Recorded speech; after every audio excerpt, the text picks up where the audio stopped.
Streets of Rage 4. That came out. Who would have thought that we'd see a full-numbered, proper sequel to Streets of Rage in this day and age? But we have. And all in all, it's kind of surprising how well it's turned out. This isn't just some cash-in or some, spiritual successor or something like this. This is a really well-produced, well-put-together follow-up to Streets of Rage 3. And me and Lee have been playing it. Lee's been playing it a little bit more than me, so I'm going to let him take over for a bit here, and then we'll get into our opinions on it. So, set the stage for Streets of Rage 4. What's going on, and what's the name of the city? Metro City. Oh no! Don't make me say. I can't remember. Oh, I can't remember. I know it's not River City. Oh, it's a city. It's a city. There's streets, and they're mad. In those streets, I tell you, they're mad. There's quite copious rage in those streets. Yeah. Wood Oak City. White Oak. Wood Oak. Well, Wood Oak City. All right, rewind, retake. Streets of Rage 4 in Wood Oak City. Take it away, Lee. That's fine. Yeah, so we're back there again. After a very long time. I mean, when was 3? 94, 95? 94, yeah, a probably? long time ago. And that was kind of, in a weird way, the death knell of the strolling brawler, I think, because after that, Street Fighter 2 came out and kind of killed the brawler, and it just became kind of one-on-one tournament fighters, and you missed that kind of scroll. And it started to come back a few years back with stuff like Mother Russia Bleeds and stuff like that, and River City Girls. Mm-hmm. They've all kind of generally got the essence of what the originals were at their best. Your Final Fights and your Streets of Rages. So this has kind of come back and kind of shown everybody how it's done, really. I think, although it's been nearly 30 years, oh Jesus! Yeah, careful. Although it's been nearly 30 years, it's been 10 years in the game world, and you're generally going up against the children of Mr. X, who was the big bad villain in the original with Tommy Gunn and all that sort of stuff. X and Y, right? Yeah. Yeah. And that's about as much plot as you're ever going to get in Streets of Rage. You then kind of punch people until you get to them. Mm-hmm. But it's how you punch them is the key. Getting exactly the right flow of the combat. You never. Not all games always nailed it. You have to have that good synergy of pairing your animation back enough that it still feels quick and solid, but without making it feel stiff by taking away too much animation, mixed with the contact and the response to the contact on the enemies and stuff like that. Also mixed with the pacing of the AI, how they react and how you don't want to be swamped, otherwise it kind of ruins your game. And it kind of nails all of that. Kind of right amount of pacing with the attack, your kind of response. It's really well refined. It does a few things that I haven't seen, I think, that kind of make it pop a lot more than those games used to. They now border off each edge of the screen. Mm-hmm. Yeah, that's probably the biggest thing that they've changed. There was always that thing, wasn't there, where you can kind of exploit the edges of the screen. So let's say if it was an enemy with a projectile, he wouldn't hit you until he was on screen, so you just spam him from the edge, and it kind of ruins your flow. This keeps a juggle going. Because they kind of bounce from the screen and kind of bounce back, and you can kind of keep them in the air and stuff like that. I haven't played. You can get them if you think of it like getting them into a corner or something like that, where they can't, where the enemies can't get out because they can't go off screen like they would normally be able to in these types of games. Almost acts like ropes on a wrestling ring. and they kind yeah. of bounce you or like a fighting game. Yeah, which doesn't really make much sense in the real in real life. But then again, these games have fighting kangaroos, so right. Yeah, but well, so does the real life. Yeah, this is true. Don't piss them off. But I don't know how it plays. I haven't played 2-player yet. We never quite got around to it. But I'm assuming that juggle that you get on the side of the screen also works between 2 players. So you can kind of bounce the characters between you. So I imagine that's quite fun. Yeah. The key with this one is what you get once you've finished it. And you kind of go through the process of unlocks. And it becomes... This is probably as much of a love letter as it is a standalone game. You just keep going, and once you unlock newer characters, you unlock newer modes, and it kind of rewards replay, I think. Mm-hmm. That's a good hook to it. I would imagine that it's kind of tough going to start off with, because you start with quite basic characters. But once you see the different methods of play, every character plays completely differently. When you start to unlock them, the retro characters and newer characters. So there's always a bit more variety than you would get in those old games. Obviously, they had limitations. You were lucky to get 3 different characters with 3 different movesets. But when you've got about 20 different characters with 20 different movesets, it's a lot more impressive. That's one thing that didn't impress me was when I started switching between characters and realizing they all have their own set of skills, their own set of, like you said, move sets and stuff like that, and like figuring out which one kind of you like the best, like which works best for your playstyle, or even the enemies you're up against in that particular level can make a difference on which character you should choose. I think that's pretty impressive. Yeah. I like the elements of the... Did you find any of the secret levels yet? I don't think so. They're fun to find. It's been out for a while. It doesn't really matter. When you hit the policeman with the tasers, if you keep hold of the taser and don't use it on somebody, occasionally you'll see arcade machines in the background in like windows and stuff like that. If you hit it with the taser, you get warped into one of the original boss fights with all the old art and stuff like that. A little bit like they do with Doom and the new Wolfensteins. You get warped back into versions of the old levels and stuff like that. So they're quite cool. There's those dotted around throughout the levels and stuff like that. Yeah, because I know I found an arcade machine, but I didn't have a taser, so I think I just ended up smashing it and getting money out of it. Yeah. And that's the thing as well. You know, if you're not careful or you use a move, you're going to blow your chance to get into it. So kind of there's that sort of thing going on. Nice variety of enemies in this one. Nice, good, varied boss battles. I like the new soundtracks, because the soundtrack was a big part of what made the Streets of Rage. Yeah, especially Streets of Rage 2. Yeah. It was like, and yeah, so the soundtrack, I was looking forward to it, and for the most part, it's pretty good. But there are some tracks that I was like, I don't know. I don't know if this one quite should have made the cut. But overall, they do a pretty good job of curating that soundtrack and keeping it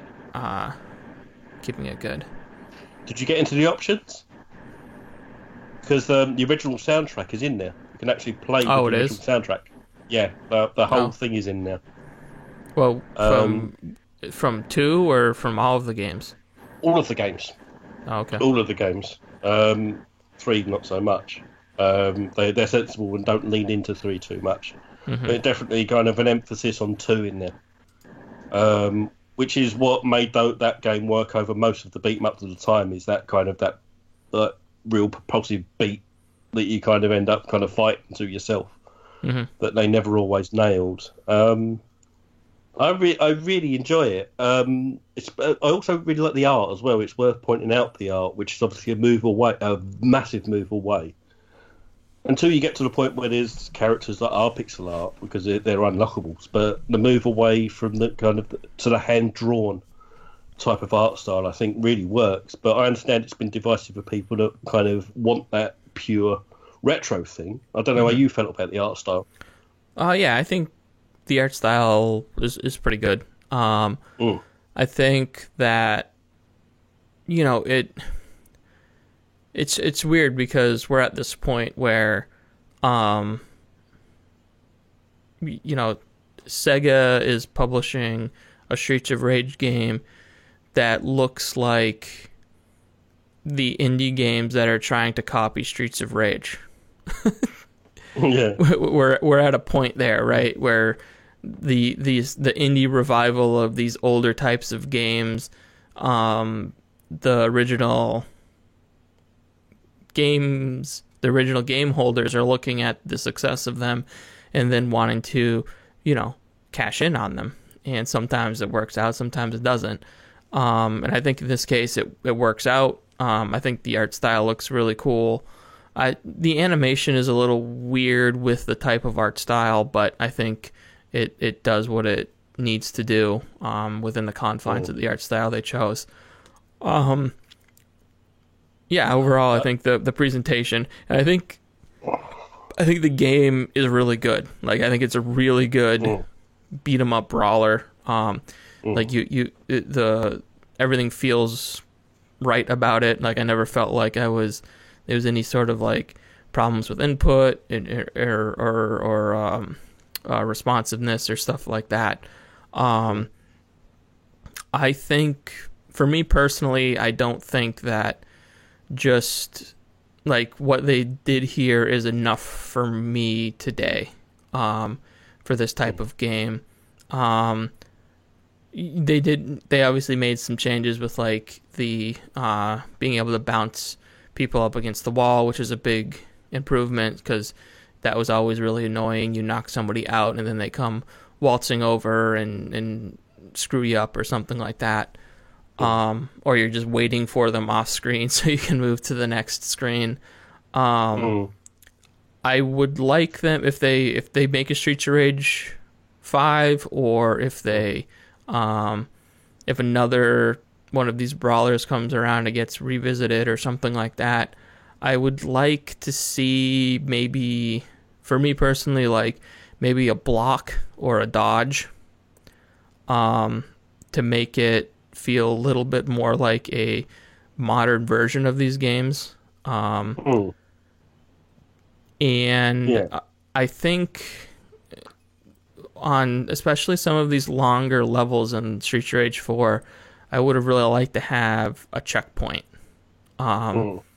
instead of having to start over at the very beginning, because some of these levels are really short. Like that one on the ship is like 4 screens. And then you have some that are incredibly long, and there were times where it got real frustrating getting to that final boss fight and having this kind of like this onslaught that you had to go through in order to get there, and then ending up, you know, already having your ass kicked by the time you get to the boss fight. So some checkpointing, like 1 or 2 checkpoints within the longer levels would be something that I'd like to see in future iterations of this type of game.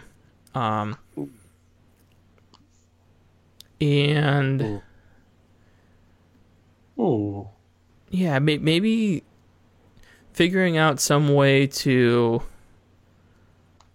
make it a little bit more clear where, like, what range the hits that you put out and the enemies pull out, like, because we're talking about it's presented in a 2D fashion, but it's actually 3D because you can walk backward, like you can walk up the screen and down the screen, and sometimes attacks, it's hard to perceive where attacks will hit you and won't hit you. So like, will this attack this character does? Will it attack? Will it attack up like 3 planes above, 3 planes below, or even am I on the same plane as the character I'm trying to hit? And I think some of that, like, it would either be, for me, it would either be a little bit more transparency on that, or like the block or the dodge. So like if I saw something coming at me, I could take the block or something like that. And then also help me learn that enemy, a little bit easier. I don't know. Those are just some of the things that I started coming away from it with, was like, it'd be really cool if I had a block here, just a block button. Nothing, doesn't even have to be a dodge. It could just be a block to let you take a hit. And even if it does still do chip damage, I would still be okay with that. I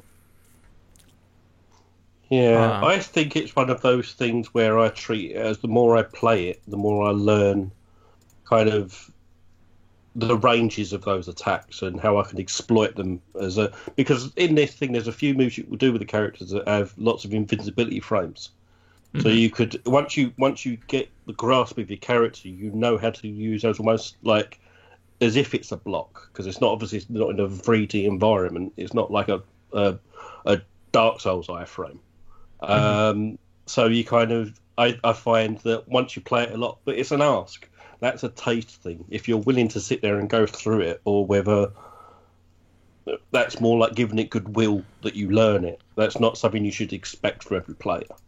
Yeah, I don't. Unfair to expect that. And I know that's how like the old ones were. The old ones were, and I understand that. It's just that was 30 years ago, so the taste has changed.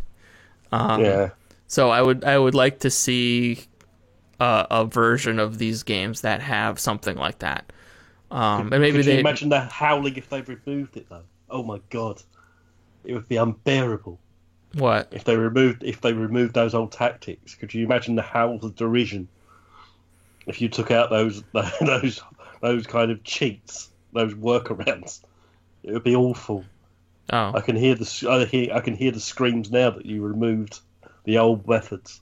Although you're right, there are newer games that have kind of the more of a block option and stuff like that. There are newer games that do have that, so you could implement it, but would that be veering too much away from what people are essentially buying it for? No, I mean it would just be like, hey, this game has block in it, and if you don't like that, then don't buy it. Don't buy it. What a crazy gamer concept. Right. Good lord. I think that's where my frustration ended up coming, because I just felt like I kept getting dogpiled, basically. And there's just some enemies that were really fucking pissing me off. Like those bicycle kick guys with their hands in their pockets. That basically sail across the whole screen. I'm just like, oh my god. Give me a break. The guys with knives that seem to have the hitbox of a spear. Oh yeah, those guys that they just hold it out in front of them. Is that what you're talking about? Yeah. And they come out diagonally at you. Yeah. It's just like, oh my god. Yeah. The bullshit factor. Yeah. The bosses have actually been kind of a little underwhelming compared to a lot of the basic enemy design, I think. Like they just kind of end up being like repetition, like repeat, whereas the layers that they put on with the regular enemies seem to be more of a, at least for me anyway, were more of a challenge. Like trying to figure out those puzzle screens as opposed to the bosses at the end was more of a game than But overall, I think kind of it's worked well. It's come out well. I reckon Sega were pretty pissed off in a weird way that they didn't publish it. Yeah. They probably they've done a faux pas there. I think that's probably because they didn't want to mess it up. They've had years of messing up Sonic. It doesn't matter if they still publish it. Mm-hmm. They haven't screwed this up since, ever since, it stopped in 94 or so. And they've not really cocked it up since, so it's kind of, they probably wanted to step away from it so they don't get much of the flack. But I reckon they're a bit pissed that they didn't expect the next one to probably be published by them. And probably probably not be as good. Well, this is it. Yeah, I think this is probably it. This is like you only get one chance with something like this. Yeah. A weird little thing before we wrap up on it. Me and you have both been playing it on Games Pass. Yeah. Now, Games Pass, on all of the other versions, there's a multitude of graphical options that you could tweak and turn it more into the version, more like an old version. You could put scan lines in and stuff like this and that and the other and pixelate it and kind of draw it out. Yeah. That's all been removed from the Xbox version. And nobody's quite sure why.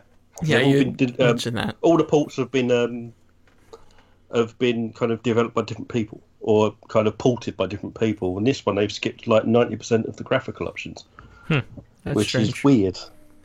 Yeah, I don't know why that would be. This also is also on PC Game Pass. I haven't fired that up to see if maybe those options are there. I don't know. Yeah, but yeah, I mean it's cool that it's on Game Pass though, like day and date. Yeah. At launch. So if you were looking to check it out, you just got it right there. If you're subscribed. But yeah, overall it's a banger. Yeah, I think it. I stopped playing it for my reasons, but I can definitely see that it's exactly what it needed to be. Mm-hmm. And it kind of hit everything that it needed to hit. So I'm glad that it's out there and people are enjoying it. And that is Streets of Rage 4. Thank you for joining us on this very special episode of Voxel Viewpoint. If you'd like to hear or see more, please consider subscribing to us on your favorite podcast app, subscribing to us on YouTube, or visiting voxelvoice.com, where all of our great content comes together in one place. Also check out the Voxel Voice Facebook group, where you can join in on the discussion with a great, like-minded community.